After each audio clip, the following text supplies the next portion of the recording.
Big day, very good morning. రెండు తెలుగు రాష్ట్రాల్లో కూడా జస్ట్ ఇప్పుడే పోలింగ్ స్టార్ట్ అయింది. ముందు మాక్ పోలింగ్ నిర్వహించిన తర్వాత ఓటర్లను లోపలికి అలౌ చేస్తున్నటువంటి సందర్భం కనబడుతోంది.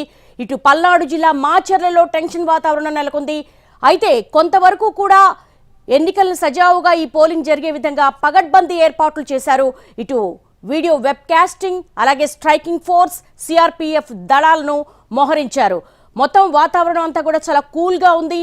ఎండ వేడికి ఎర్లీగానే పోలింగ్ కేంద్రాలకు చేరుకొని ఓటు హక్కు వినియోగించుకునే అవకాశం కనపడుతోంది. ఉదయాన్నే పోలింగ్ కేంద్రానికి ఓటర్లు క్యూ కట్టిన సందర్భాన్ని మనం చూస్తున్నాము. ఏపీలో 25 లోక్సభ నియోజకవర్గాల బరిలో 454 మంది అభ్యర్థులు బరిలో ఉన్నారు. మొత్తం కొద్దిసేపటి క్రితమే పోలింగ్ స్టార్ట్ అయింది. అత్యల్పంగా రాజమండ్రి లోక్సభ బరిలో 12 మంది అభ్యర్థులు పోటీ చేస్తున్నటువంటి సందర్భం కనబడుతోంది.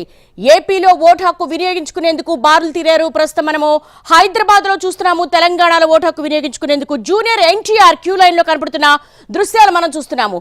ఏపీలో పలు చోట్ల పోలింగ్ ప్రారంభమైంది. అలాగే తెలంగాణ వ్యాప్తంగా కూడా మనం చూస్తున్నాం. జూనియర్ ఎన్టీఆర్ దంపతులు, అలాగే జూనియర్ ఎన్టీఆర్ మాతృమూర్తి కూడా అక్కడ క్యూ లైన్ లో నించినటువంటి సందర్భం కనబడుతుంది. తెలుగు రాష్ట్రాల్లో పోలింగ్ ప్రారంభమైంది.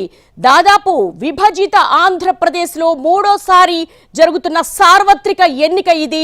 మొత్తంగా చూసుకుంటే గనక ఆంధ్రుడు కొంతవరకు కూడా ఈ ఓటు హక్కు మీద చైతన్యం పొందాడు. ఇటు హైదరాబాద్ వ్యాప్తంగా ఉన్నటువంటి సెటిలర్స్ కూడా చాలా మంది ఆంధ్రప్రదేశ్కు చేరుకున్నారు. ఇక తెలంగాణ వ్యాప్తంగా చూసుకుంటే 17 లోక్సభ నియోజకవర్గాలకు సంబంధించి కూడా ఇక్కడ పోలింగ్ జరుగుతూ ఉంది. ప్రస్తుతం పోలింగ్ కేంద్రం వద్ద జూనియర్ ఎన్టీఆర్ ఎక్స్క్లూజివ్ లో చూస్తున్నాం. జూనియర్ ఎన్టీఆర్ దంపతులు, అలాగే ఆయన తల్లి మొత్తం కూడా అక్కడ కనపడుతూ ఉన్నారు. క్యూ లైన్ లో వేచి ఉన్నారు. ఏపీలో 175 అసెంబ్లీ నియోజకవర్గాల్లో దాదాపు పోలింగ్ స్టార్ట్ అయిపోయింది. ఇక్కడ మనం చూస్తున్న దృశ్యాలు తెలంగాణకు సంబంధించి పోలింగ్ కేంద్రంలో, జూబ్లీ హిల్స్ లో ఉన్నటువంటి పోలింగ్ కేంద్రం వద్ద ఓటు హక్కు వినియోగించుకునేందుకు జూనియర్ ఎన్టీఆర్ దంపతులు వెళ్తున్నటువంటి దృశ్యాలు మనం చూస్తూ